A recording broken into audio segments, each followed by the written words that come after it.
গেল শুক্রবার ছিল আমার জন্মদিন। সবার আগে সবাইকে অনেক অনেক থ্যাংক ইউ যে আমাকে জন্মদিনের দিন এত এত উইশ করেছো।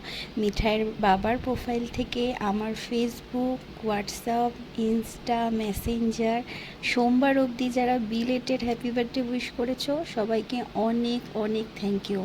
আর এটা ছিল আমার বুনুর তরফ থেকে পাওয়া ছোট্ট কিন্তু আমার কাছে অনেক বড় একটা সারপ্রাইজ। এগুলো আমার কাছে অনেক স্পেশাল কিছু। গেল কয়েকবারের মতো এইবারও ভেবেছিলাম এইবারের বার্থডেটা সেলিব্রেট করব না। আর এইবার তো সত্যি সত্যিই ভেবেছিলাম যে মিঠাইয়ের বাবাও নেই, কোনো রকম কিছু করব না, শুধুমাত্র পুজো দিতে গেলেই শান্তি।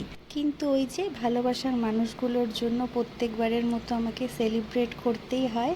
আর এইবার তো শুধুমাত্র পিঙ্কির জন্যই পসিবল হয়েছে সেজেগুজে কেক কাটিং করাটা, না হলে এরকম কিছু প্ল্যান ছিল না। তারপরে সকালবেলায় বাড়ির পুজো সেরে মাকে নিয়ে মিঠাইকে নিয়ে চলে গেছিলাম কালীবাড়ি থেকে। ফিরে এসেই মায়ের হাতের পায়েস খেলাম।